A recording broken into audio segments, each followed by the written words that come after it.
কায়েম করতে হবে, যাতে কেউ আমাদের বিরুদ্ধে ষড়যন্ত্রমূলক কোনো কাজ করলে সেটা বিশেষ অপরাধ হিসেবে গণ্য করা হবে।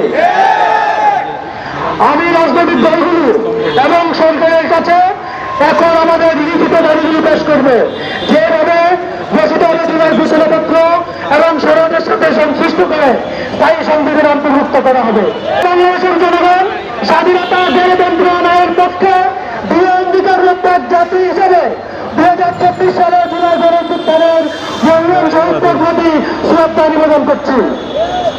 তাদের রক্ত ত্যাগ সাহসিকতার মাধ্যমে নতুন করে উদ্ভাসিত হয়েছে গণমানবতার চেতনা ও গণতন্ত্রের পথ।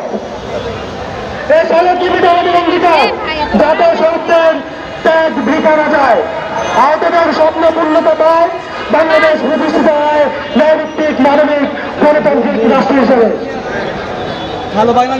আমাদের দাবি ছিল 2024 সালে জুলাই গণঅভ্যুত্থানের জীবন উৎসর্গকারী সকল বীর সন্তানদের জুলাই শহীদ জাতীয় বীর হিসেবে রাষ্ট্রীয় স্বীকৃতি দিতে হবে।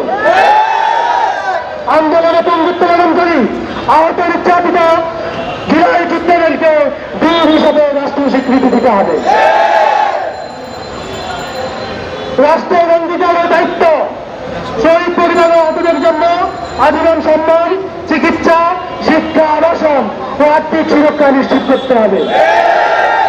রাষ্ট্র তাদের প্রতি পূর্ণ দায়িত্ব গ্রহণ করবে এবং সকল কল্যাণমূলক ব্যয় রাষ্ট্র সরাসরি গ্রহণ করবে। আহত শহীদ পরিবারের জন্য সম্মানজনক আজীবন ভাতা নিশ্চিত করতে হবে, যা তাদের অধিকার হিসেবে সংরক্ষিত থাকবে।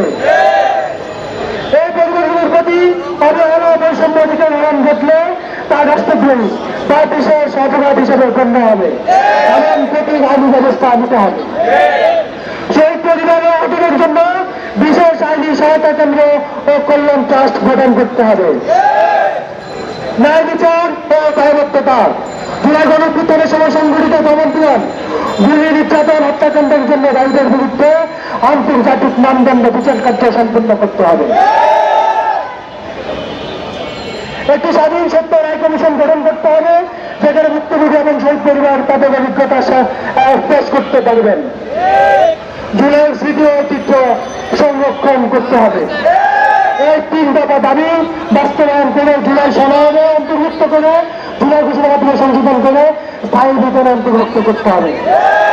যদি তা করা না হয়, তাহলে জুলাই সনদ ঘোষণা হওয়ার পরে আমরা ঐক্যবদ্ধভাবে এক মহাজাগরণ সৃষ্টি করবো ইনশাআল্লাহ।